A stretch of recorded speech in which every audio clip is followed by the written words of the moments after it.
Comic story अड्डा में आपका स्वागत है। तो आज मैं लेकर आई हूँ डायमंड कॉमिक से। कॉमिक का नाम है चाचा भतीजा और मायावी राक्षस। तो टाइम ना वेस्ट करते हुए आप लोग चैनल को कर लीजिए सब्सक्राइब और प्लीज़ प्लीज़ सब्सक्राइब कर लीजिए। आपका सब्सक्राइब मिलता है तो मुझे बहुत अच्छा लगता है। तो अब टाइम ना वेस्ट करते हुए हम लोग सीधा बढ़ते हैं अपनी कॉमिक की तरफ। तो कॉमिक का नाम है चाचा भतीजा और मायावी राक्षस। सूर्यदीप की राजकुमारी रूपमती का जैसा नाम वैसा ही चेहरा था। उसकी सुंदरता की चर्चा दूर दूर तक फैली थी। उसके साथ विवाह के लिए कई बार स्वयंवर किए गए थे, पर राजकुमारी को एक भी राजकुमार पसंद नहीं आया। राज दरबार में दूर दूर के देशों के राजकुमार बैठे तुम्हारी प्रतीक्षा कर रहे हैं। खाना खाओ और वरमाला लेकर चलो। खाना खाकर राजकुमारी राज दरबार की तरफ चल दी।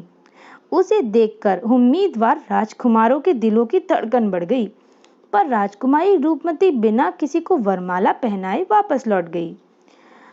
राजकुमारी रूपमती का पिता राजा सूर्यसेन।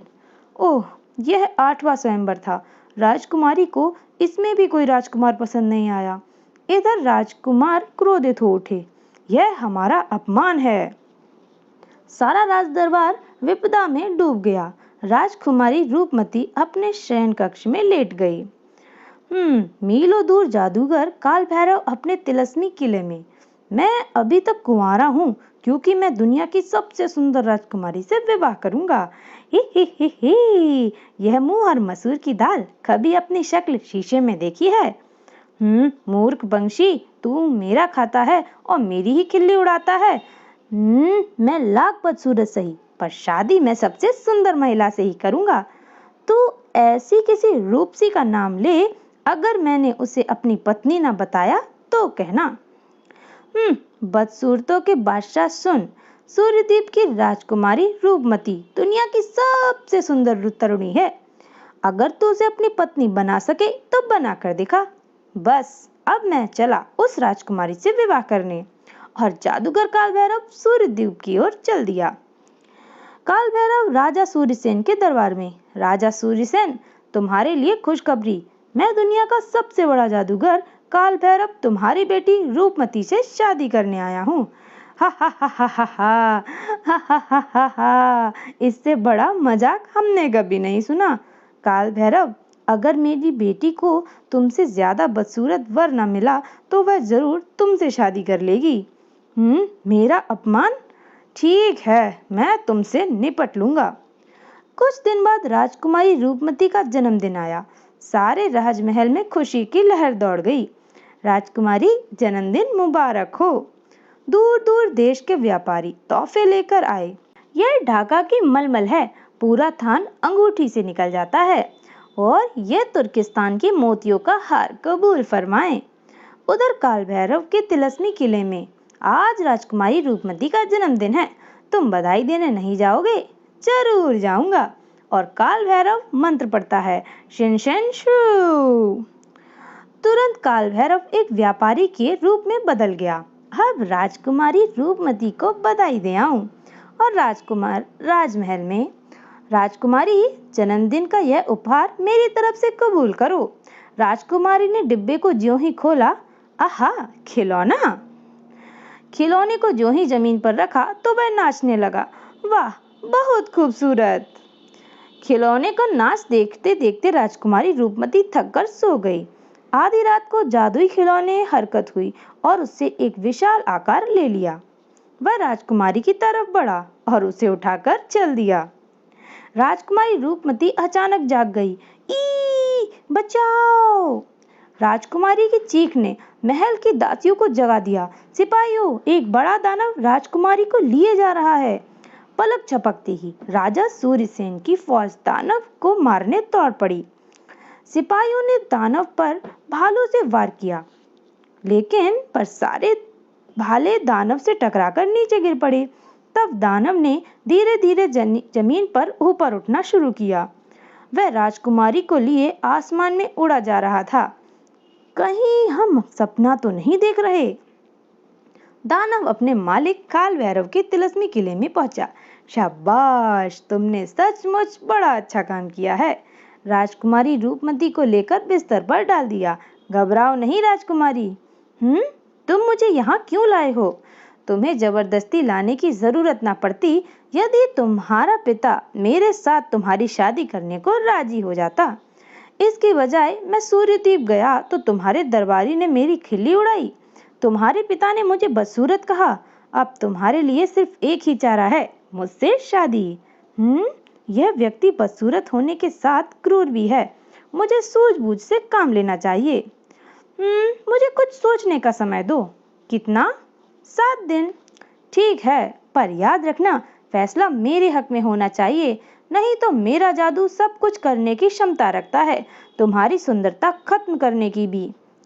जादूगर काल भैरव के जाने के बाद राजकुमारी उदास होकर सोच में पड़ गई। और राजकुमारी उदास न हो। तुम कौन हो? मैं प्रतापगढ़ का राजा वीर सिंह हूँ। द्वंद्व युद्ध में जब काल भैरव मुझसे जीत न सका तो उसने खींचकर मुझे पक्षी बना दिया। तुमने उस दुष्ट को टाल पर बड़ी युक्ति से काम लिया है, पर यहाँ से निकल भागने का कोई रास्ता नजर नहीं आता। फिक्र ना करो, एक ना एक दिन कोई बहादुर यहाँ जरूर आएगा और तुम्हें छुड़ाएगा। अच्छा, अब मैं चलता हूँ। अगर काल भैरव ने देख लिया तो वह मुझे मोती नहीं देगा। मोती? हाँ, मैं अन्न नहीं मोती खाता हूँ और वे सिर्फ काल भैरव के पास ही हैं। यह कहकर पक्षी उड़ गया। उधर सूर्यद्वीप के राजमहल में अब राजा और रानी ने राजकुमारी रूपमती के अपहरण का समाचार सुनते ही दुखी हो गए। मंत्री जी, सारे राज्य में घोषणा करवा दो कि जो कोई हमारी बेटी को वापस लाएगा उसे हम अच्छा राज्य दे देंगे। जो आज्ञा महाराज। आधा राज्य दे देंगे, सॉरी। और राजा सूर्यसेन का घोषणा पत्र जगह जगह सुनाया जाने लगा। चाचा जी, हाँ भतीजे, राजकुमारी रूपमती का कोई अपहरण कर ली गया है। हमें राजा सूर्यसेन की मदद करनी चाहिए। ठीक कहते हो भतीजे, आओ राजा को सांत्वना दें। और राजमहल में, महाराज आप उदास ना हो, हम राजकुमारी को ढूंढकर वापस लाएंगे। अरे, उसको एक भयानक दानव ले गया है। जब मेरी सारी फौज राजकुमारी को नहीं छुड़ा सकी तो तुम निहत्थे क्या कर लोगे? महाराज, आप हमें सिर्फ 7 दिन का समय दें, हम राजकुमारी को छुड़ाकर आपके समक्ष पेश करेंगे। ठीक है, पर याद रखो, अगर नाकामयाब लौटे तो मेरे सिपाही तुम्हें सूली पर चढ़ा देंगे। हमें मंजूर है महाराज। और चाचा भतीजा राजकुमारी की खोज में निकल पड़े। सूर्यद्वीप राज्य की सीमा से बाहर जाने पर, भतीजे जरा जादुई चिराग को घिसो। भतीजा जादुई चिराग को रगड़ा। हा हा, हो, क्या हुक्म है मेरे आका? राजकुमारी रूपमती इस समय कहाँ होगी? जिन्न थोड़ी देर आंखें बंद करता है और अपने मस्तिष्क को चारों तरफ दूर दूर तक दौड़ाता है। राजकुमारी मेरी सीमा से बाहर है। हाँ, मैं उस दानव का पता लगा सकता हूँ जो राजकुमारी का अपहरण कर ले गया है। चलो उसका कुछ अता पता बताओ। यहाँ से मीलों दूर एक जलता हुआ रेगिस्तान है। उस रेगिस्तान में एक चांदी का पेड़ है। उस दानव को वश में करने के लिए उस पेड़ को काटना होगा। तुम्हारा मतलब मैं समझ गया। अगर वह दानव वश में हो गया तो वह हमें जादूगर काल भैरव का ठिकाना बता देगा। जाओ उस चांदी के पेड़ को काटो। मैं जाता हूँ, परंतु यह काम बड़े जोखिम का है। अगर मेरा चिराग पत्थर का बन जाए तो समझ लेना मुसीबत में फंस गया हूँ। चिराग में खून भर जाए तो समझ लेना जख्मी होने की निशानी है। चिराग धमाके के साथ टूट जाए तो समझना मैं मर गया हूँ। यह कहकर चिराग जिन्न जलते हुए रेगिस्तान की तरफ रवाना हो गया। और जलते हुए रेगिस्तान में जब जिन्न पहुंचा तो चांदी का पेड़ उससे दूर से चमकता हुआ दिखाई देने लगा। गनीमत है, इसका मालिक दानव आसपास नहीं है।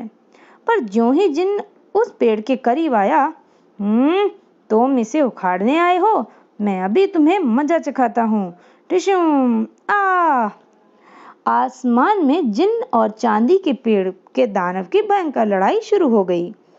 अगर मैं नीचे गिर गया तो आग में जलकर भस्म हो जाऊंगा, इसीलिए इस दानव को इतनी जल्दी हो सके परास्त करना जरूरी है। यह सोचकर जिन्न ने मुक्का ताना और डिशुम, ओह, अब पेड़ को उखाड़ देना चाहिए। परंतु जिन्न ने ज्यों ही चांदी का पेड़ छुआ, ओह, वह स्वयं चांदी की मूर्ति में परिवर्तित हो गया। हा हा हा हा, अब यूं ही मूर्ति बने आकाश में झूलते रहो। जादू के प्रभाव से तुम नीचे नहीं गिर सकते। और पीछे चाचा जी, चिराग को देखो, यह पत्थर का बन गया है। इसका मतलब ये हुआ जिन्न किसी भारी मुसीबत में फंस गया है भतीजे। अब हमें स्वयं उस चांदी के पेड़ और राजकुमारी को खोज करनी होगी। चलो आओ। काफी दूर चलने के बाद चाचा जी, हो हा हा ही, डरो नहीं भतीजे, यह माया जाल है। हमें अपने रास्ते से गुमराह करने के लिए यह फैलाया गया है। बढ़ते रहो। चाचा भतीजे आगे बढ़ गए। फिर जब उन्होंने पीछे मुड़कर देखा, अरे वहां तो कुछ भी नहीं है। आओ आगे चलें। आगे जाने पर एक विशाल पर्वतमाला ने उनका रास्ता रोका। चाचा जी, इन पहाड़ों को पार करना बड़ा मुश्किल है। पहले आओ इस सरोवर का पानी पी लें। चाचा जी पानी पीने के लिए झुके। तुरंत सरोवर का पानी दूर हो गया। जब चाचा आगे बढ़कर पानी पीने लगे तो सरोवर सरक सरक कर दूर जाता रहा। मुझे तो यह कोई मायावी जाल लगता है। तभी हा, मैं अक्ल देवता हूँ। तुम मेरे जल से प्यास बुझाना चाहते हो तो मेरे 3 प्रश्नों का उत्तर दो, नहीं तो प्यासे मर जाओगे। प्रश्न पूछो। अक्ल क्या खाती है? अक्ल कम अक्ल को खाती है, क्योंकि उसकी याददाश्त कमजोर होती है और वह हर बात जल्दी भूल जाता है, अतः किसी बात में वह सफल नहीं हो पाता। अक्ल कहाँ सोती है? अक्ल मूर्खों और आलसियों के बीच सोती है, क्योंकि इनको कोई काम नहीं होता और अक्ल सोती रहती है। अक्ल कहाँ रहती है? अक्ल 5 पंचों में रहती है, क्योंकि उनको ही बुद्धिमान, नम्र और निष्पक्ष समझा जाता है। लोग उन पर विश्वास करते हैं, उनके निर्णय को मानते हैं, अतः अक्ल बुद्धिमान व्यक्तियों में वास करती है। शाबाश, तुमने सब उत्तर सूझबूझ से दिए। अब तुम मेरा पानी पी सकते हो और आगे बढ़ने का रास्ता भी खुला है। अक्ल देवता, एक बात बताओ, पीछे हमने जो खोपड़ियां और कंकाल देखे थे वो क्या हैं? वे लोग हैं यहाँ आए पर मेरे प्रश्नों के उत्तर नहीं दे पाए, अतः वे सब मर गए। अक्ल देवता, क्या तुम उन बेचारों को जिंदा नहीं कर सकते? जरूर कर सकता हूँ, मैं तुम्हारे जवाबों से प्रसन्न हूँ। तुम जो कहोगे करूँगा। पीछे मुड़कर देखो। जो ही उन्होंने पीछे मुड़कर देखा, हवा में लटके हुए कंकाल जिंदा होकर नीचे गिर रहे थे। वाह, हम फिर से जीवित हो गए। वाह! और वह खोपड़ियों का ढेर था। हा, हम सब फिर से जिंदा हो गए। वाह, सब एक के ऊपर एक गिरे हुए हैं। आपका बहुत बहुत धन्यवाद। आपकी वजह से आज हमें फिर से जीवन मिला है। तुम लोग यहाँ आए क्यों थे? हम सब विभिन्न राज्यों के राजकुमार हैं और जादूगर काल भैरव को मारने निकले थे। वह हमारा दुश्मन है। तब सब अपने अपने घर जाओ, काल भैरव से हम निपट लेंगे। फिर चाचा भतीजे ने जी भरकर सरोवर का पानी पिया। अक्ल के देवता, हमारे रास्ते में यह विशाल पहाड़ खड़ा है, इसे कैसे पार करें? यह कोई कठिन काम नहीं। सरोवर में जो कमल खिला है उसे तोड़ लो, फिर देखो। भतीजे ने पानी में घुसकर कमल का फूल तोड़ लिया और कड़कड़ कड़कड़ कड़कड़, अगले ही क्षण चारों तरफ मैदान साफ हो गया। काल भैरव का तिलस्मी किला। हा, राजकुमारी ने 7 दिन का समय मांगा था, 5 दिन बीत गए। अब मुझे शादी की तैयारी करनी चाहिए। काल भैरव, शादी का नहीं, तेरी मौत का दिन करीब आ रहा है। 2 व्यक्ति तेरी मौत का पैगाम लिए इधर ही आ रहे हैं। वो कौन हो सकते हैं? ओह, हे तिलस्मी ग्लोब, मुझे जल्दी दिखा कि मेरे रास्ते में कौन आ रहा है। तभी तिलस्मी ग्लोब ने कुछ हलचल हुई और एक बुढ़ा और दूसरा बच्चा। मैं अभी इन दोनों का इंतजाम करता हूँ। जादूगर काल भैरव ने एक गोली जेब से निकालकर जमीन पर दे मारी। हु, गोली से धुआं उठना शुरू हो गया। क्या हुक्म है मेरे आका? एक बूढ़ा और एक बच्चा पिंजरे में बंद बौने की तरफ बढ़ रहे हैं। अगर वह साधु को छुड़ाने में सफल हो गए तो बहुत बुरा होगा। जाओ, जाकर उन्हें रोको। वे बौने साधु को आजाद नहीं कर सकेंगे। यह कहकर दैत्य उड़ चला। चाचा भतीजे आगे बढ़ रहे थे कि उन्हें पहाड़ी से कराहने की आवाज सुनाई दी। बचाओ, मेरी मदद करो। चाचा जी, कहीं पत्थर भी बोलते हैं? नहीं, यह आवाज इस पत्थर के पीछे से आ रही है। आओ इस पत्थर को हटाएं। हे गुफा है, गुफा? पत्थर के अंदर गुफा? चाचा जी गुफा के अंदर घुसे। और गुफा में ये क्या? बच्चा, मुझे पता था एक दिन तुम अवश्य आओगे। महाराज, आपको इस पिंजरे में किसने बंद किया? काल भैरव ने। मैं काशी का साधु हूँ। मैंने काल भैरव को बुरे काम करने से मना किया था। गुस्से में आकर उसने मुझे यहाँ बंद कर दिया। कई सालों से मैं यहाँ भूखा प्यासा पड़ा हूँ। महाराज, हम आपको कैसे मुक्त करा सकते हैं?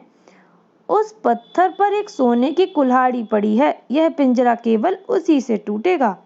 भतीजे लपक कर कुल्हाड़ी उठा ली और तभी who who who who who एक भारी गर्जन हुआ और उस आवाज कंपन से गुफा के पत्थर गिरने लगे।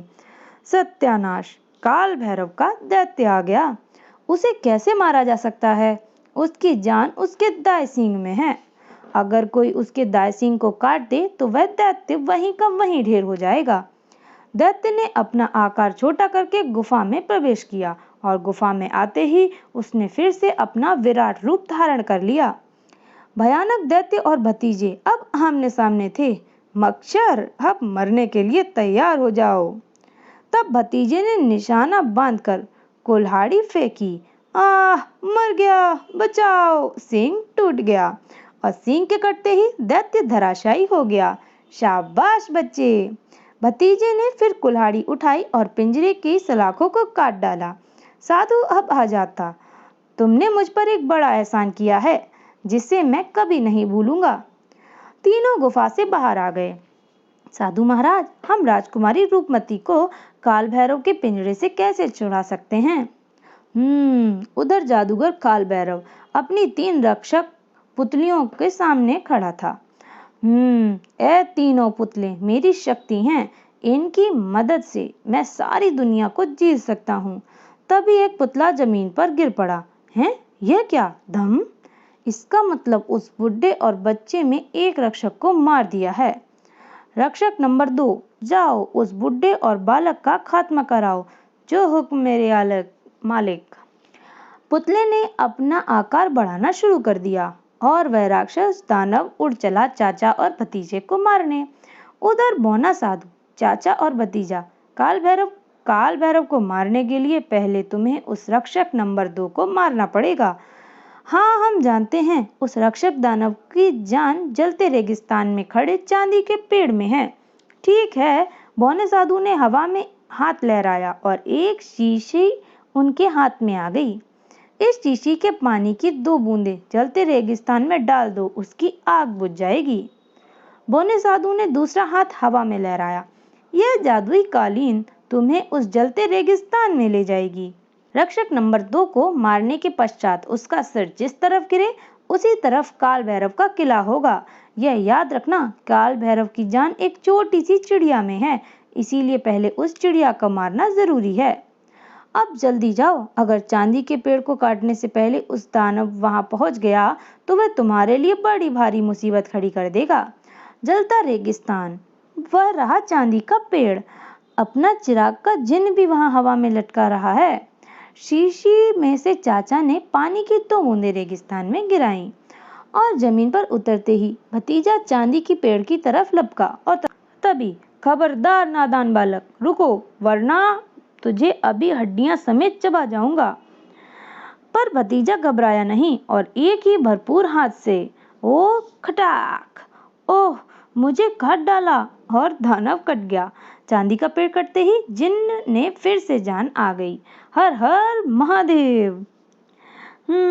इसका सिर उस तरफ गिरा है। साधु ने कहा था काल भैरव के तिलस्मी किले का रास्ता भी उस तरफ से ही होगा। और उत्तर की ओर चल दिए। मेरे लिए क्या हुक्म है मालिक? जिन्न, तुम हमारे पीछे पीछे आओ। काफी दूर जाने के बाद वे एक ऐसे नगर में पहुंचे जहां सारे लोग पत्थर के बने थे। ये सारे लोग ऐसे क्यों खड़े हैं जिन्न?